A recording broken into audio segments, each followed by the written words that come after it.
weltare ɓiɓɓe fulɓe andu diine maɗa fedde heblo sukaɓe afrique weltare tv takkusan yoni to kay hayɗi to beelinaɓe to rindiaw to silla to neere to neriyela to woluma to fondu to bagodina to mbotto to ñaabina to feeralla to dabbe to dabban burguduna aten to hijaja to gurela cooga to tampidaro to lewe kon takkusan juula ha to galle ceerno Abou Diaba Sow to beelel gawdi wuuro nayyi e ko taari ɗum kala ene jeeya e gardiɗi kabaruji men to leydi Mauritanie ko altine ɓaawo janggo fuɗɗoto kawguel baccalauréat e nder jokli leydi he kala laamu ngu noon holliri e saaha kay kawguel guel waɗata koɓe kuppoɓe dendagal ɓoggi internet hande kawguel guel gasi kala to leydi Sénégal ɓoyata julde taske e nder leydi he e oɗo saaha joni laamu ngu holliri ko fodɗi kay nadde dabeje woni tilayeji ko fuɗɗi nadde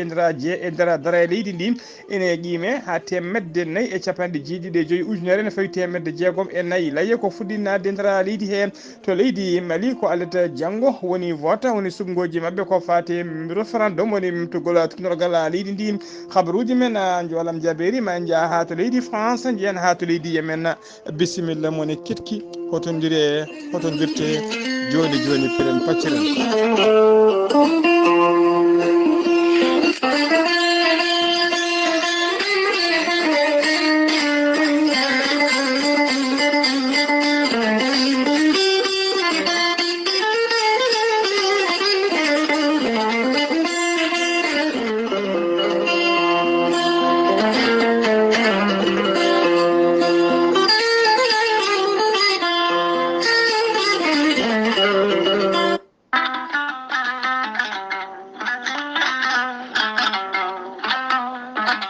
kala rafi mon jiiɗa jomiraɗo o ene jippini kene safra ɗuma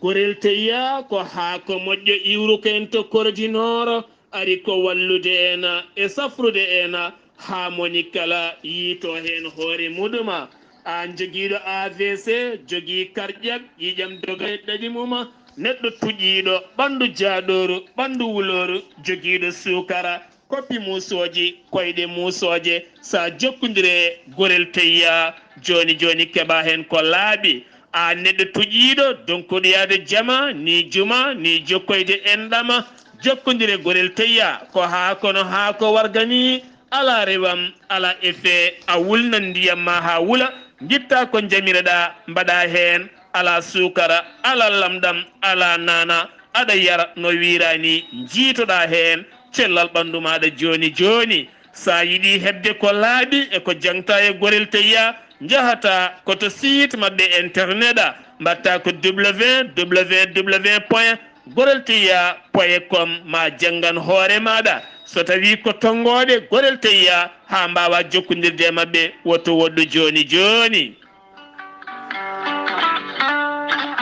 so tawi gonɗa koto leydi Mali Bamako jokkodirta koye Adama Alpha Ba mbatta ko 00223 79 23 74 88 so tawi gonɗa koto Touba jokkodirta koye Moussa Diagne 76 678 72 08 so tawi gonɗa koto Madina Gounas wuuro teddungo jokkodirta koye Amadou Samba Lo mbatta ko 78 119 00 65 so tawi gonɗa koto États-Unis de Amérique jokkodirta koye Abou Sow Kawral Fouta Business plus 1 34 77 01 56 77 so tawi gonɗa koto leydi France jokkodirta koye Haruna Gayda 06 50 99 64 43 musidɓe tedduɓe gorel teyya e jeesemen dañen jama kaburuji kettode kaburuji mon e ɗemngal pulaar. Afrique, Asie, Europe, Amérique, Moyen-Orient, Océanie.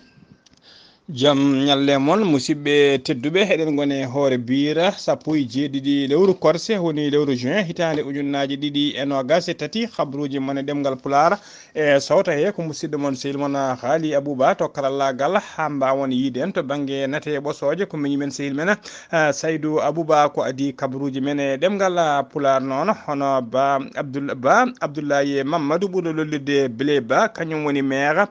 commune de Babaɓe kañum kadi woni président de la zone France de Nouadhibou omo rutta duwaw dendagal bandiraɓe gila noddunoɓe to banggue téléphone aji ha kadi duwinoɓe to banggue réseaux sociaux ji ha yaɓunoɓe koyɗu men gari tawtorede wirwirde e duwawuji kala caggal jaltugol aduna jinnaɗo makko debbo omo wiya tan nde Allah windanto on baraji onon kala nde Allah windanto on baraji kadi hoto ɗum won ñamade saka yoɓe on jokki yandam yo Allah jokku balle moɗon jayde weltare ɓiɓɓe fulɓe andu diine ma e gardogol Sar Abdoulaye Sara e fedde heblo sukaɓe Afrique e gardogol ceerno Habous Diallo e sokhna Mariam Tichani Ba eɗen duwonomo kanko Blé Ba président zone France de Nouadhibou maire de Babaɓe jaltugol aduna jinnaɗo makko debbo ɗen mbiya tan de Allah ɓeydata yurmede muma e kanko e mayɓe julɓe kala allahuma amina ha joni kabaruji men ɗemgal pulaar to leydi Mauritanie pudorɗen ko altine ɓawo janggo sappo e jeenayyi lewru korse hitande ujunnaji ɗiɗi e nogas e tati fuddoto kawgela baccalauréat e nder jokli leydi Mauritanie kala l'autorité de régulation mo leydi Mauritanie ɓe holliri tigui wonde koɓe kuppoɓe ɓoggi internet e saaha kay kawgel baccalauréat ngel waɗata so tawi kay waktu examen ji ɗi puɗɗima so tawi kay élewaji ɗi naati nder classe internet o koɓe kuppoɓe ɗum hande élewaji ɗi jippi kala so subaka so tawi kadi ko kikiɗe ɓe kirdoyima maɓe kuppu internet o hande ɓe jippi kikiɗe kala foof noon ko yidde kayya rewnude kawgel ngel lawol taw waɗani trichage waɗani guykali ha ɗum wawa yarude hano hannirtini siftinde on noon e nder ɗiɗo lebbi tati cakkitiɗi so ɗum laatima kay ko ngolɗo wonata lawol tati ɓiwol ko internet ene kuppe e nder ha leydi Mauritanie kala gadda noon ngol ko caggal kayde ɓeena wiyeteɓe seɓɓitiɓe sokonoɓe e nder kasso civil mo nakcot caggal kayde ɓocciti noon dogui internet kuppanoma hande ɓe mbawi yitede kala ɗiɗo ngol noon ko caggal kay événement ji bannoɗi sakkeɗe e mayde on biyetenoɗo Oumar Diop cankinoɗo e juuɗe dadiɓe to Sepkham commissariat mo Sepkham nden internet kuppanoma ngol tataɓol noon koko fati e kawgel baccalauréat ha joni kabaruji men ɗemgal pulaar to leydi Mauritanie ha joni keddoɗen fedde wiyeteɓe les ulama woni tigui anduɓe to banggue diine islam taw ko leyɗe tawteɓe e leyɗe Sahel wondude e nden weddude e ɓen wiyeteɓe ulama taw ko leydi Soudan eɓe tijja tigui batu mabɓe e nder nokcoto lamorgo leydi Mauritanie guna batu noon ko ñande altine sappo e jeenayyi e ñande talata nogas lewru korse gonɗen du batu ngu noon woni congrès africain pour la consolidation de la paix ko ɗum woni titonde batu ngu ko ɗum woni titonde batu ngu ɗum woni batu ngu noon ko ɗum woni mujibuma ko ardiɓe diine noon e aadaji jogoji kañum ardiɓe diine e aadaji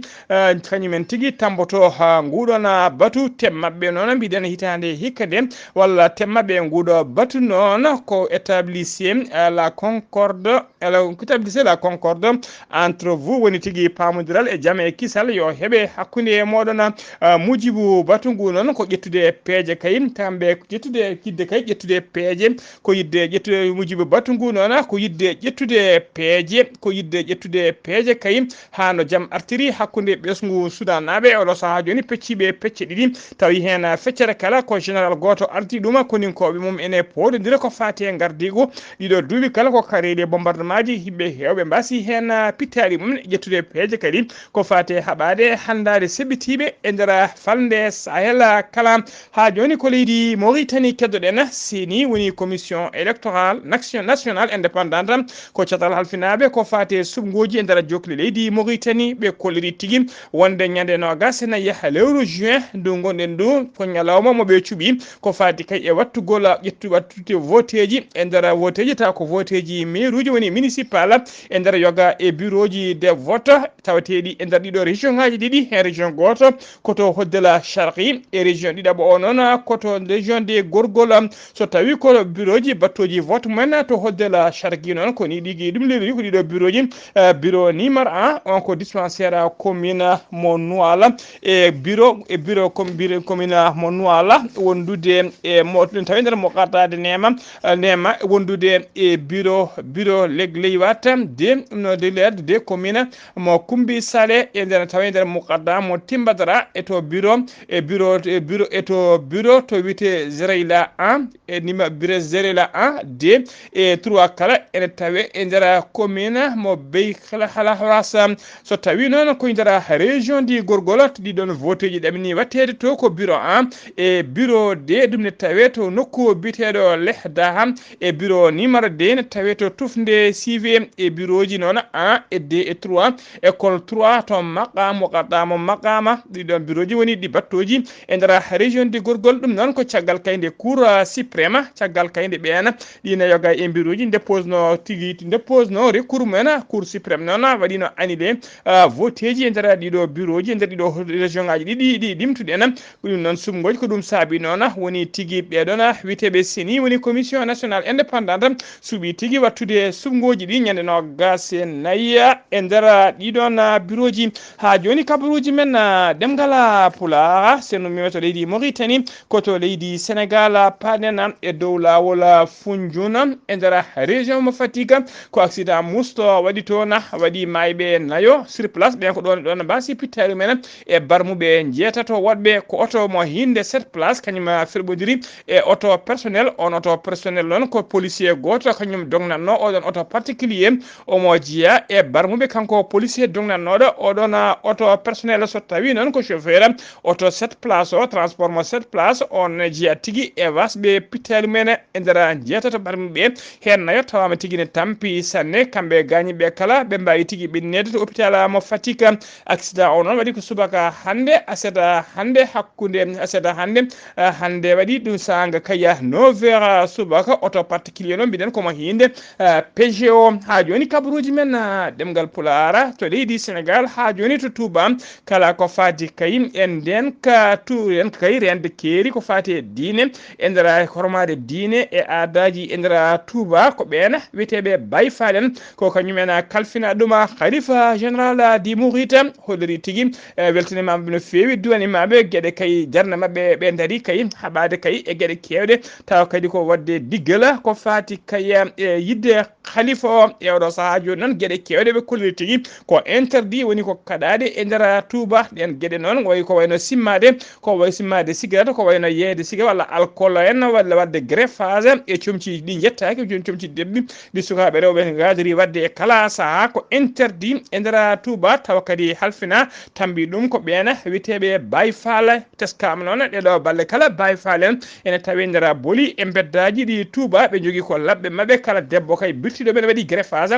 ko labbi ɓe mbaɗata ɓe taaƴa ha mema leydi ɓe goppa e leydi kadi ko jaam tan wontata ɗum foof noon ko yidde kay wadde ndigala ha no ceernajo hono no yamiri ni ha joni kabaruji men ɗemgal pulaar to leydi Sénégal keddoɗen ha joni hono jagorgal kalfinaɗo ko fate ñawoje woni ministre de la justice mo leydi Sénégal o waɗi affectation ngaji kewɗi e nder yoga e magistrat uji woni tigui ardinoɓe cuuɗi ñawirɗi e nder leydi Sénégal fodde capanɗe jeegom affectation tigui woni ko waɗa woni wayloji to banggue change golle ɗum woni ko walla nokkuji gollorɗe ko ɗum woni ko waɗi hewɓe noon kolliri tigui beltaki hen kolliri tigui wonde ɗiɗo affectation ngaji ene jooɗi ko somi caggal muɗum ha joni ko leydi Sénégal keddoɗen laamu leydi Sénégal holliri no ñande sappo joya lewru juin gonɗen no caggal kayde premier ministre woni jagorgal kalfinagal ko fa jagorɗo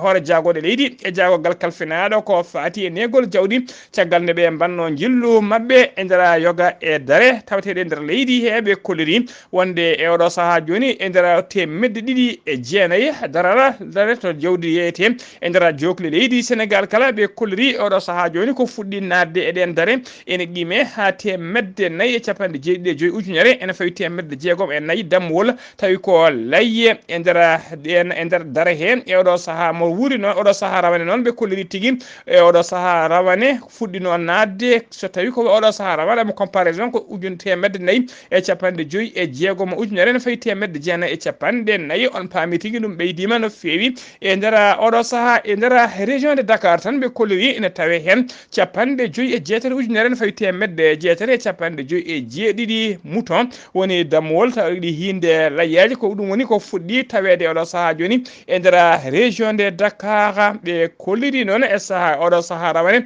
e région de Dakar taw fuɗɗima hebde fodde capanɗe jeenayyi e tati ujunere e capannayyi e tati on paami tigui région de Dakar dammiri ko fuɗɗi arde oɗo saaha rawane ɓuuri hewde ko fuɗɗi arde oɗo saaha joni ha kolliri noon e oɗo saaha temedere capantati e ɗiɗi ujunere ene fawi capanɗe nayyi mouton ɗum noon taw ko dammiri woni daabeji layyeji ummoriɗi caggal leydi aseta hande o noon kanko Amadou Ba hoore jagode ma waɗa jillu makko noon e dare to wayno wuuro nokko biteɗo Sandiara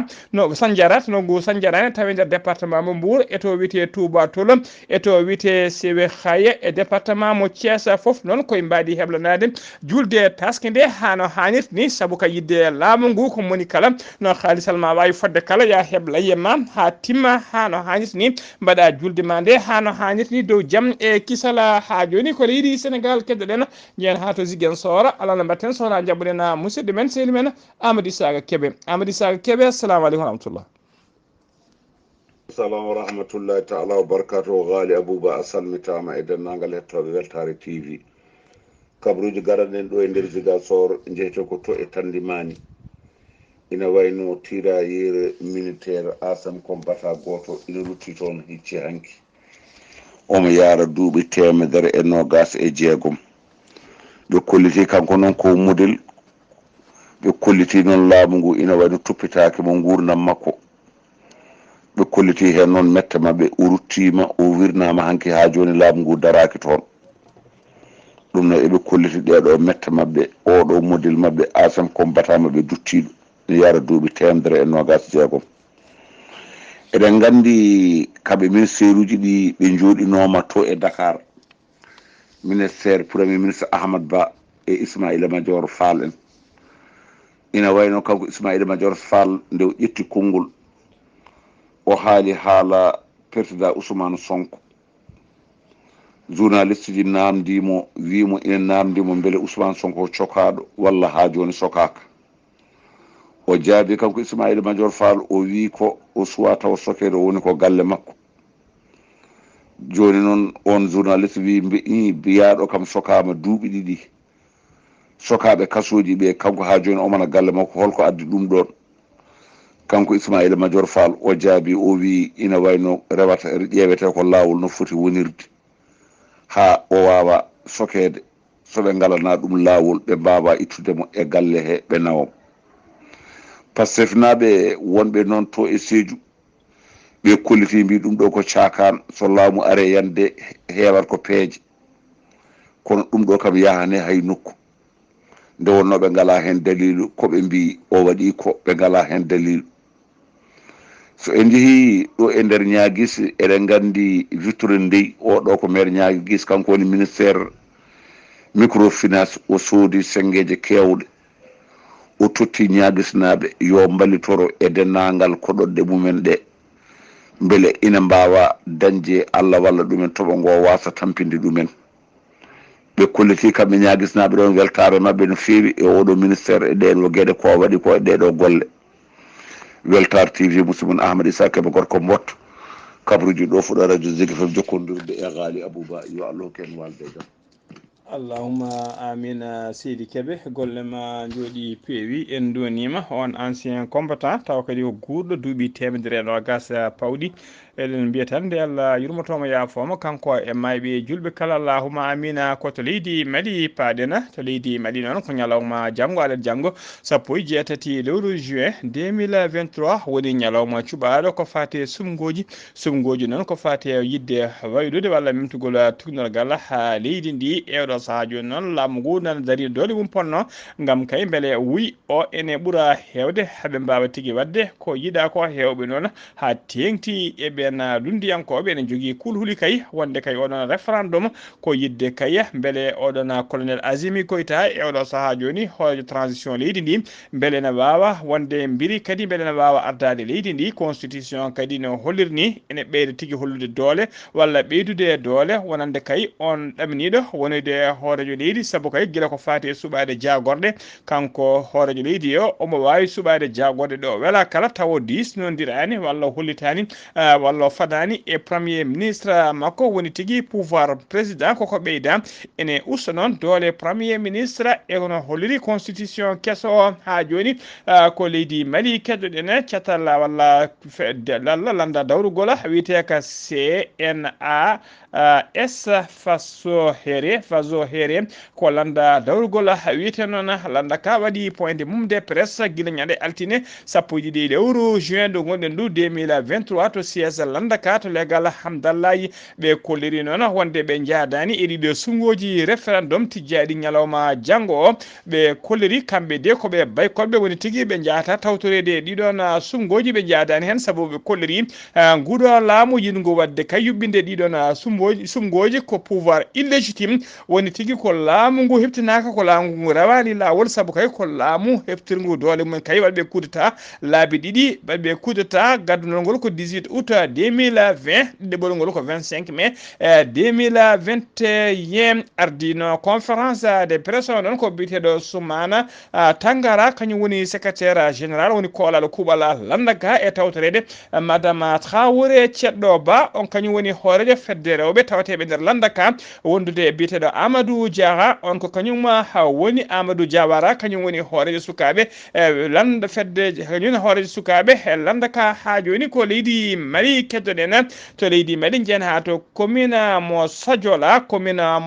ko commune tafaɗo guila ñande 4 lewru novembre 1996 omo tawe noon to Seɓɓet to banggue worgo taw ko Seɓɓet cercle de Khaya kanko commune o noon population makko ne qime ha 52 ujunere temedde jeegom e 61 habitant ɗum noon taw kadi ko basade guila recensement bannoɗo 2018 commune o ene jogui 49 wuuro taw ko guure mawde seeɗa wondude 51 hamo woni tigui guurona tokosona catala bitengal BVG woni bureau de vérification générale halfinaɓe kay ko fati rewidade gestion leydi ndi e ƴewde kay rewidade pele ta ɓena tumaɓe dirkude ngaluji leydi ndi mbaɗi enquête tigui e nder oɗon commune e nder enquête mabɓe moɓe juɓɓini toon noon taw kadi enquête mabɓe o ɓe jurni tan ko exercice mabɓe 2018 2019 2020 2021 2022 e nder enquête mabɓe noon ɓe tawi toon tigui nokkande mawde no fewi ngakkugol koppereje kene qime ha temedere 96 millions woni 198 millions taw ko franc CFA ɗum noon taw kadi ko kalisa dirkala walla kalisa mo rewnaka lawol ha joni ko ndin mbadi keddoɗen hono BVG woni bureau de vérification générale halfinaɓe ko fati wadde enquête e rewidade pele ɓen tumaɓe dirkirgol e borjigol ngaluji leydi Mali kamɓe ɓen kadi ɓe mbaɗi enquête mabɓe ko fati ɓen halfininoɓe ko fati e ngaluji woni haalisaji haɓade covid 19 ɓen noon toon kadi ɓe tawi nokkande mawde no fewi ene dirkande mawde kene qime ha temedde 4,9 piccal 64 taw ko million franc CFA woni 496,84 millions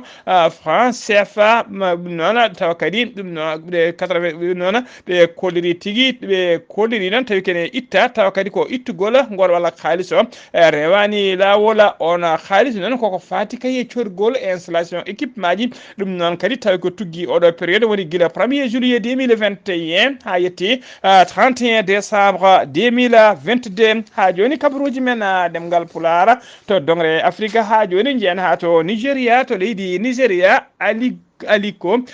dankote ko joma ngalu taw ko Nigeria najo milliardaire woni milliardaire jom khalis no fewi ko kanko kadi woni gorko burdo aldude e ndera Afrique woni l'homme d'affaires le plus riche en Afrique catala bitengal BBI woni woni tigi Bloomberg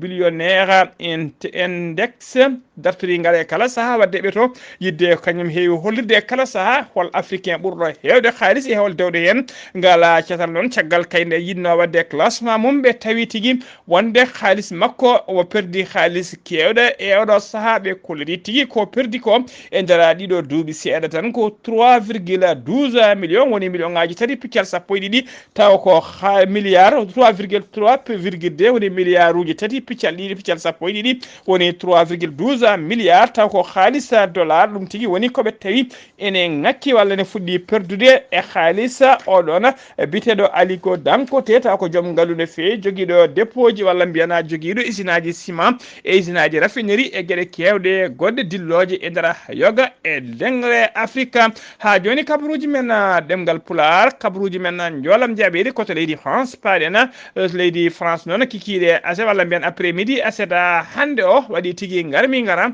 hakkude dadiɓe woni force de l'ordre ɓe leydi France hakkude mum e ɓen taw ko waɗoɓe manifestation mumen taw ko sahlude kay jadani saliɓe kay oɗo chantier taw ko ligne train grande vitesse ɗaminiɗo waɗede hakkude Lyon faade Turin yimɓe hewɓe noon kolliri tigui jadani hen garmi gara o noon waɗi ko kikiɗe hande sarato wite Saint-Rémy de Marienne Saint-Rémy de Marienne waɗɗa sa to nokku biteɗo Savoie dadiɓe ɓe ɗon gaynimaɓe gaz lacrymogène kamɓe sepoɓeɗe kala saaha ɓe beddode projectile guila e bitolaji ha e bidongaji ha e kaaji kala hollide mette mabɓe koto leydi Syrie udditena kabaruji men avion gadano tuggi 2016 faade oɗo saaha joni laara diwaki ummade Yemen taw ko laana commercial faade Arabie Saoudite so wona aseta hande o laana gadan ko noon diwi ka ummima Yemen